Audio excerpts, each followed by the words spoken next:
Good morning. Today is the 12th of the first Adar and the 21st of February. We're up to the fourth reading of Tetzaveh.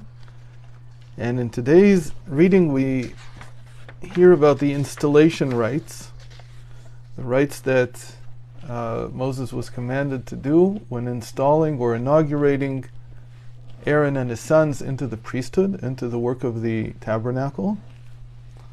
And let's read a little bit from inside, and then we'll speak about it. Having completed the instructions for making the priestly garments, God now instructs Moses how these garments are to be used to install the priests into the office of the priesthood. This installation ceremony was to be repeated daily for a whole week. Every day they would get up, they would immerse in the ritual bath, and then they would be dressed in these garments and anointed with oil, and they would sit in front of the tabernacle, not yet doing the work of the tabernacle, for 7 days, from Adar 23rd to Adar 29th of the year 2449. And this was all the week leading up to the 1st of Nisan. The day after the 29th of Adar is the first of the month of Nisan. Every day that week, the tabernacle was erected in the morning and dismantled after the installation rites were finished. The whole question about whether the entire tabernacle had to be taken apart or whether it was enough to take out certain parts and that would be considered that it was taken apart. In any case, this is what you shall do to Aaron and his sons to consecrate them to serve me as priests. Take 1 young bull as a sin offering to atone for the sin of the golden calf, and 2 rams without blemish, and besides these animals 10 loaves of leavened bread and 10 loaves of unleavened bread, kneaded with a quarter of a log of olive oil, and flat unleavened cakes. And you shall place them in a single basket, and bring them in the basket together with the young bull and 2 rams. You shall bring Aaron and his sons to the entrance of the tent of meeting, and immerse them in the water of a mikveh. And then you shall take the vestments, the garments, and dress Aaron in the trousers, the tunic, the sash, the robe of the ephod, and so on. And he dresses them, Aaron and his sons. Aaron and his sons have different garments. We didn't look at this in detail, but you probably know that Aaron had 8 garments and his sons had 4. So now, let's take a look at this whole process, because I said before that Aaron and his sons were not doing the work of the tabernacle. Rather, they were watching. During the 7 days of inauguration, of installation, they were watching Moses do the work of the tabernacle. So Moses was actually serving as a high priest for 7 days. And there's a question asked in the Talmud, because there's no mention of this in the Torah. What was Moses wearing? We see there's such a big deal about the clothing, and we've talked about it before this week and last week. What was Moses wearing?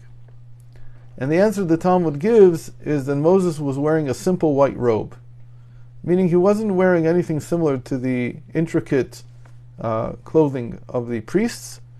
But even as a high priest, doing all the services of the high priest, he was wearing a simple white robe. What do we have then now? We have that Moses wears 1 garment. The children of Aaron, the regular priests, they have 4 garments. And Aaron has 8. So what does this remind us of? This is the 1, 8, and 4. In that order is the word 1 in Hebrew, echad. The aleph is equal to 1. That's Moses' simple white robe. The 8, the chet, is Aaron, the high priest's 8 articles of clothing. And the daled of 1 equals 4, and those are the 4 garments of the regular priests, the sons of Aaron in this case. What is this saying? It's saying that even though God is one, He is expressed in the world in different levels.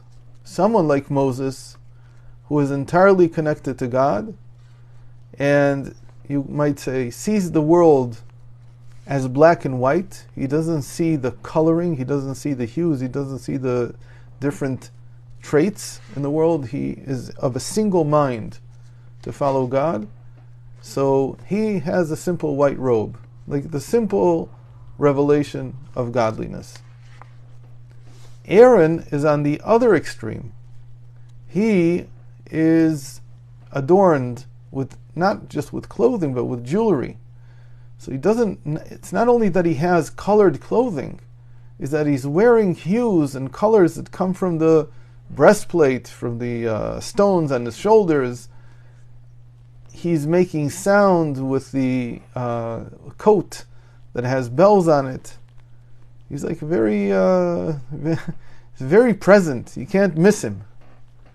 It's coming to say that Aaron, who is, we'll see his task in a moment, he has a different task than Moses. He expresses all the myriad colors of reality. Everything goes into Aaron's appearance. The simple priests, they're in the middle. In the word, they're at the end, but they have only 4.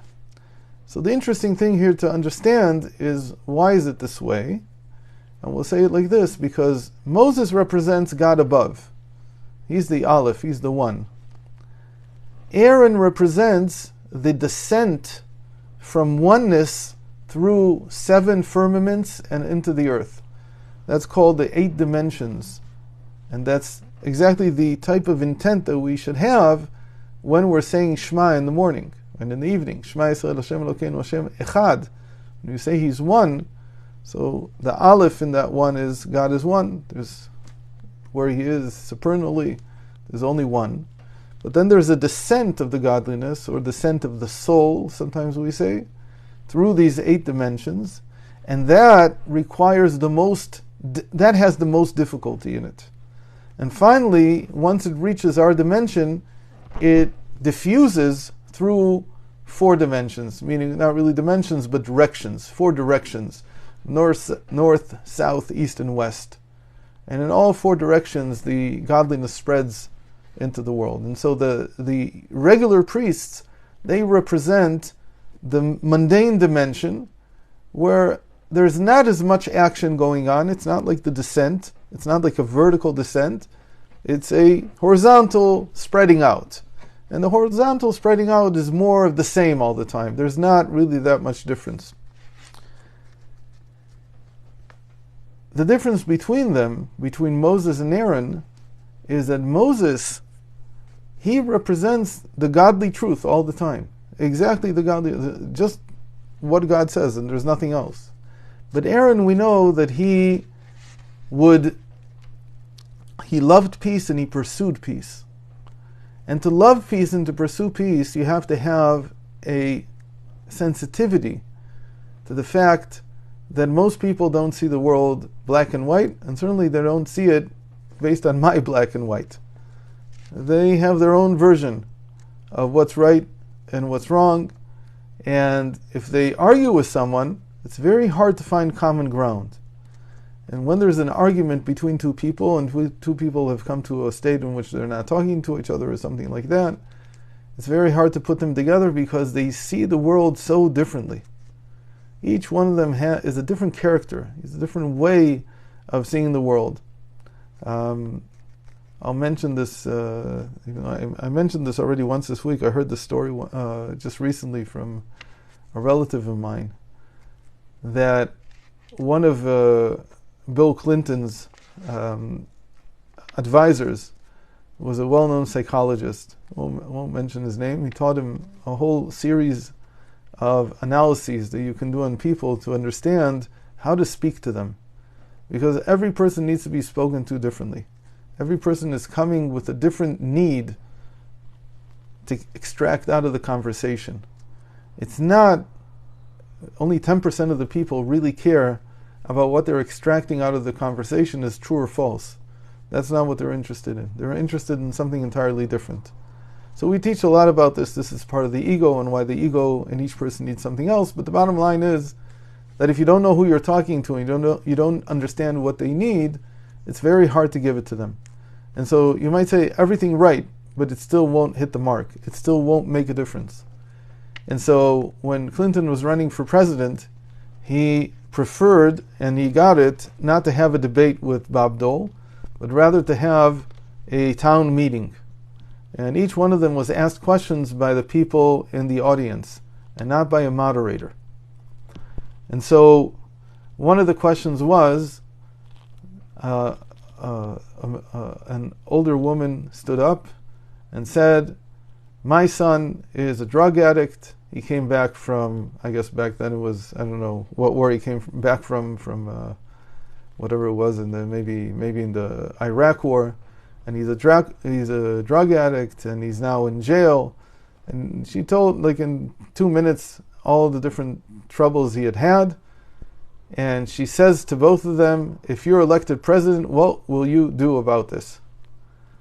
And Bob Dole was the first one to respond, and he gave a long response about how to deal with drug addiction and what the government can do more. He said everything right. There wasn't anything wrong with it, but she wasn't listening at all. And Clinton picked up on this. And when it was his turn to answer, he left the podium and he went up to her and he took her hand and he said to her, "I feel your pain." That's all he said. He didn't give an answer. And you know that they run live statistics. At that moment, most of the women in the United States decided to vote for him, because most of the women were interested in seeing whether he's a caring individual, not whether he has a better plan for how to deal with this. Because everybody knows that this is a very serious and difficult topic to deal with, and it's not clear that without personal responsibility the government can actually do anything. Anyway, that's how Aaron was. He was able to gauge the hue, the color, the need of every individual. And then when he came to make peace between people, he realized that what each one of them needs from peace is not exactly the truth. They need something entirely different. And in order to get that different thing, he had to have a sensitivity to the different colors of godliness in the world. And that's why Aaron was dressed in so many colors and so many garments, because he represents the ability to discern within the world not just the questions of what is true and what is false, but also questions of differences between people, of different needs, diverging causes, and so on. And he could cater to that. So thanks for joining. And but still, this is all part of Echad. This is all part of one God. The 1 and the 8 and the 4 garments, they're all part of the same godliness, just from different levels. God above is just one. When it descends into reality, there's 8 levels, and when it spreads out throughout reality, there are 4 different garments. Thanks for joining today. Hope to see you tomorrow.